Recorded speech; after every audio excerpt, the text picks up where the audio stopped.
My sister opened my beach house door, holding a glass of wine. That was how I found out my parents had changed the locks. 3 days earlier, I had walked out of probate with one clean thing in my hands, the deed to Grandma Helen's beach house on Sandbar Point. Not a promise, not a family understanding, not we'll sort it out later, a recorded transfer. Her lawyer handed me the certified copy, looked me in the eye, and said, "Your grandmother made this simple on purpose." He was right about the paperwork. He was wrong about the family. When I pulled into the Shell driveway that Friday afternoon, the first thing I saw was my sister's SUV under the palm trees. The second was the brass deadbolt on the front door. New, bright, wrong. Grandma's lock had always been matte black and stuck in humid weather. You had to lift the handle, then turn. This one was clean, polished, and recently installed. My key went in halfway and stopped. I tried once more. Nothing. Then the door opened. Corin stood there barefoot in Grandma's kitchen, one hip against the frame, stemless wine glass in her hand like she'd been waiting for sunset instead of a confrontation. Behind her, I could see 2 floral suitcases by the staircase, a pink throw over Grandma's wicker chair, and one of Corin's framed wedding photos already sitting on the hallway console where Grandma used to keep sunscreen and bug spray. She looked me over slowly, then she smiled. "You made good time." I stared at the lock, then at the wine, then at her. "Why doesn't my key work?" Dad changed it. She said it like she was telling me the trash had gone out. I stepped closer and looked past her into the house, my house now, and according to the deed folded in my bag, Grandma's house a week earlier, Corin's stage set by Friday. "What are you doing here?" She took a sip of wine. "Moving in?" "No, you're not. Mom says I am." There it was, not legal, not moral, just family authority spoken in my mother's voice like it outranked a county seal. My parents came out of the den then, my father first, holding a folder under his arm. He saw my face and gave me the same calm look he used when I was 14 and had caught him lying to a contractor. Not embarrassed, annoyed that I had arrived before he finished shaping the story. "Tessa," he said like I was late to something normal, "don't do this on the porch." "Do what?" "Notice you changed the locks on my house?" My mother flinched at the word, my. Then she recovered. "Well, your grandmother knew Corin needed stability. Corin was 34, recently divorced, and had burned through 2 rentals in 9 months because she believed deposits were optional and quiet hours were a personal attack. She needed it more," my mother said. That line landed so cleanly it almost deserved respect for the cruelty. I looked at Corin. She lifted the glass slightly, not enough to be a toast, just enough to tell me she heard it, too, and liked how it sounded. "You already have enough," she said. For 5 seconds, I stood there and said nothing. That was the part they didn't expect. My family likes noise. They prepare for tears, accusations, the kind of anger they can point at later and call instability. Silence is harder for them. Silence means I'm not fighting the version of events they prepared, and I'm leaving it intact long enough to bring it somewhere else. So I looked at the lock, the suitcases, the wine, my father's folder. Then I turned around and left. My mother called after me once. My father didn't. He knew enough to be nervous when I got quiet. I drove straight to the marina lot, parked facing the water, and called the probate attorney. He picked up on the second ring. I was wondering how long it would take. That was not the response I expected. "You knew?" "I knew your parents would test the deed. Not question it, test it." I looked back toward the road. They changed the locks and moved my sister in. He exhaled once, not surprised. "Do you still have the certified copy I gave you?" "Yes." "Good. Then listen carefully. The deed is valid. The transfer was recorded before the hearing packet closed. Your parents have no authority over the property, and because your grandmother anticipated pushback, there's an additional instruction in the title file. I sat up straighter. What instruction? A possession notice. If anyone other than you attempts to occupy before title handoff is completed, I can request immediate civil standby to secure entry and inventory. That changed the shape of the evening. They can do that? Yes, he said, And I already drafted it after your mother called this morning asking for a duplicate key authorization in Corin's name. I almost laughed. Not because it was funny, because they had moved so fast they had already left fingerprints on the wrong desk. I want it filed, I said. It already is. The next morning at 8:12, someone knocked on the beach house door. It wasn't a neighbor, and it was Deputy Nolan Pike standing on the porch beside a locksmith, holding my certified deed in one hand and a civil standby order in the other. Then he looked past Corin into the hallway and asked the question that made my mother lose her voice behind her. Who changed the locks on property titled to Tessa Calder? Corin's face changed first. Not fear, annoyance. As if the deputy on the porch was interrupting a weekend she had already started planning in my house. Deputy Nolan Pike did not move. He held the civil standby order in one hand, my certified deed in the other, and looked past her into the foyer where her suitcases still sat under Grandma's mirror. I asked a direct question, he said. My father appeared behind her immediately, already wearing that expression he saves for officials, respectful on the surface, irritated underneath, as if authority is acceptable only when it agrees with him. I changed the locks, he said. This is a family misunderstanding. Deputy Pike glanced at the paper again. Property title says otherwise. My mother stepped in too quickly.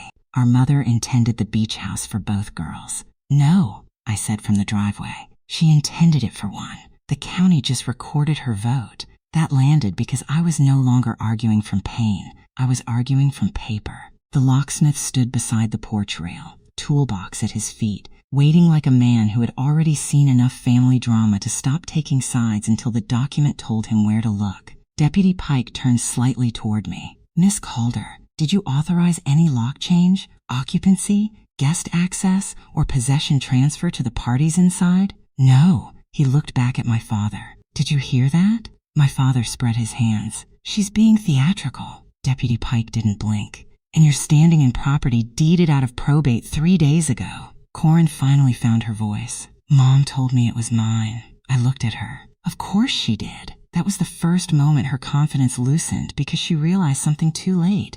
Being the favored daughter is only comforting while the story remains verbal. Once the documents arrive, you become just another person holding a wine glass in someone else's doorway. Deputy Pike stepped onto the porch and held out the order. This authorizes civil standby for titled re-entry and peacekeeping, while Miss Calder secures the property and inventory's visible displacement. If there's a dispute about title, you can raise it through counsel. You do not raise it by changing locks. My father's voice hardened. You can't remove family from a family house. The deputy looked at him, then at the deed. I can stand here while the titled owner changes the locks back. That one hit my mother harder than the order itself because men like my father still think tone can negotiate with process.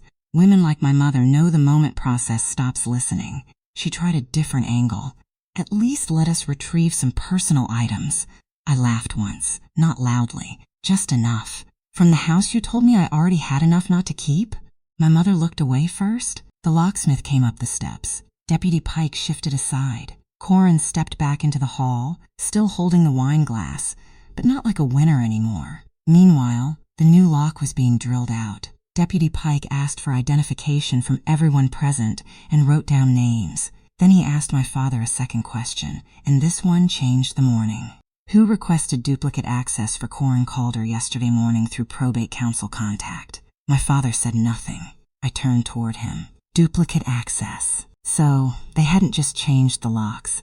They had already tried to formalize her entry through the probate channel after the deed recorded. Deputy Pike continued, the note in the standby packet says an unauthorized key authorization inquiry was made after title transfer and before possession handoff was completed. My mother said, we were trying to keep the house occupied. I answered before the deputy could. No, you were trying to make my sister harder to remove. He looked at me once, then back to the house. That's generally how these situations work. That sentence did something important. It took the whole scene out of my family's language and put it into official pattern recognition. Not special, not emotional, not complicated. Just a known move in a known category. The locksmith finished. The deadbolt clicked loose. He stepped back and looked at me. You want a full replacement? Yes, good call. He set to work installing it while I stepped inside for the first time. The damage was immediate and precise in the way family invasions always are. My sister's cosmetics were on Grandma's vanity. Her charger cable ran across the kitchen counter.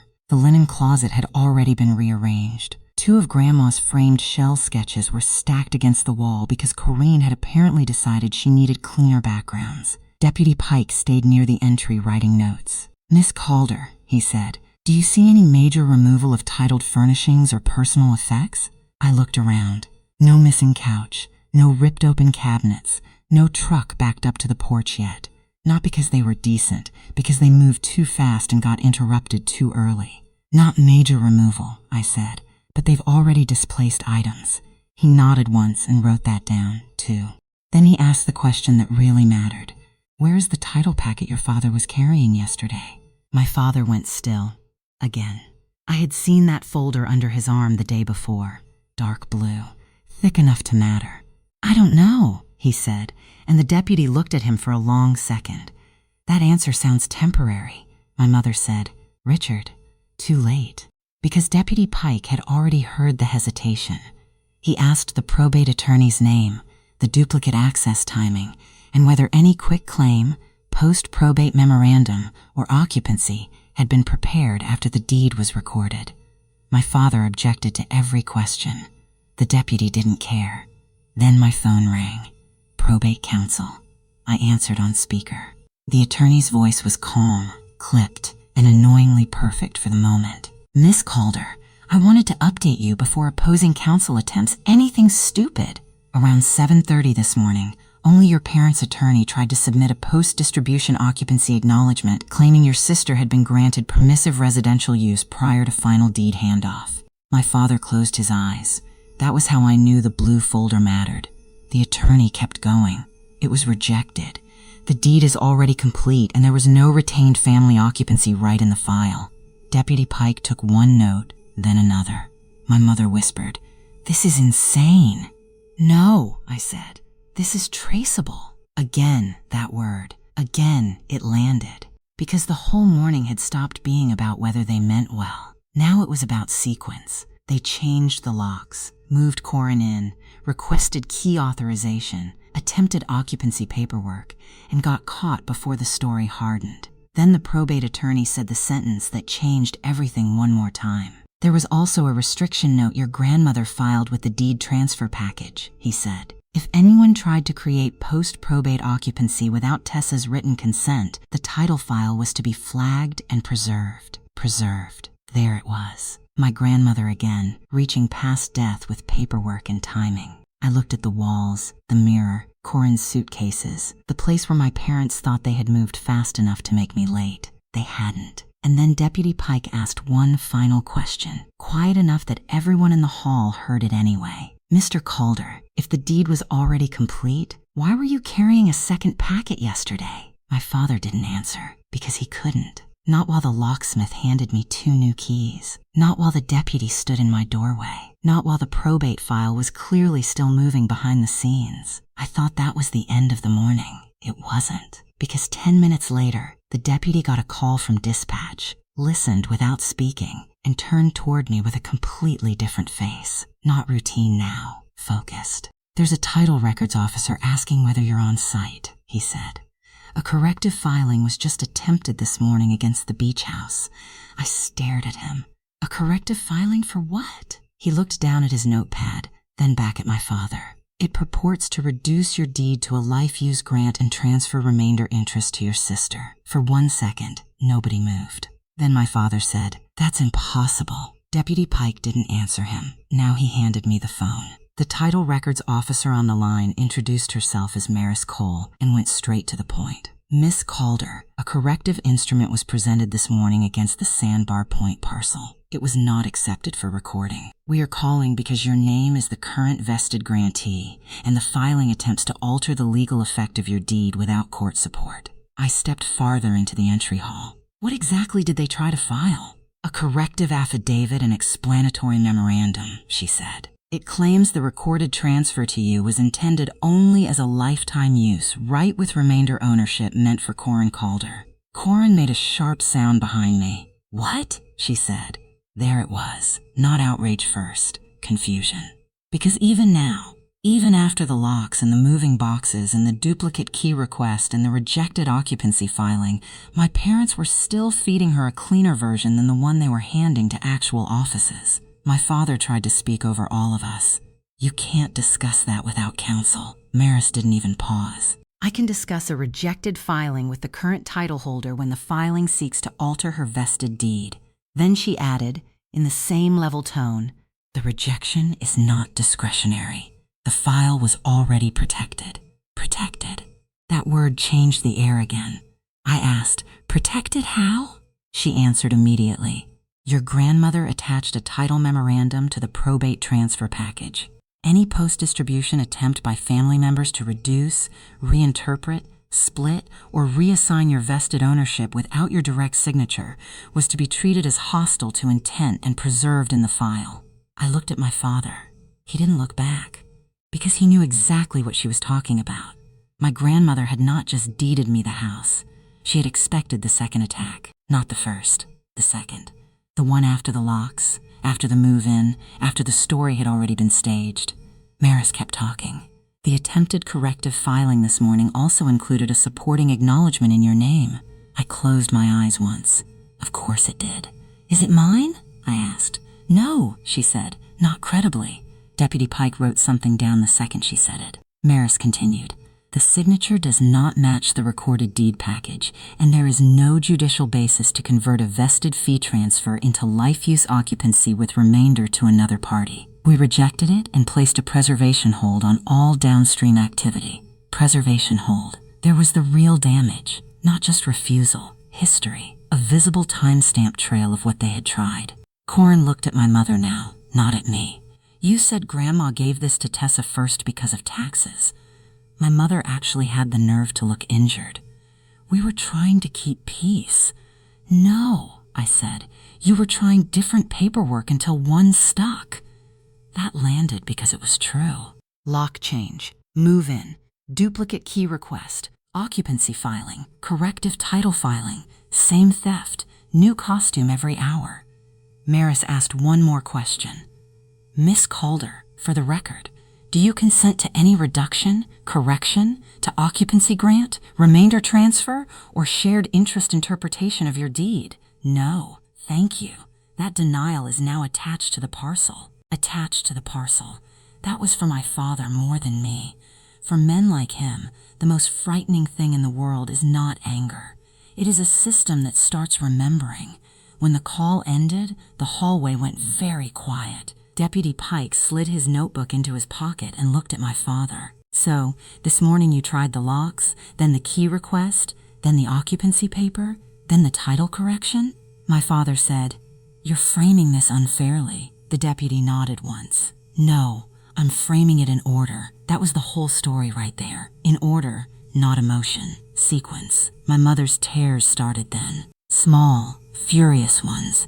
Not because she was sorry, but because every office they touched had refused to turn family manipulation into paperwork. Corin looked sick, not devastated, not noble. Just sick in the way people get when they realize they were not chosen, only placed.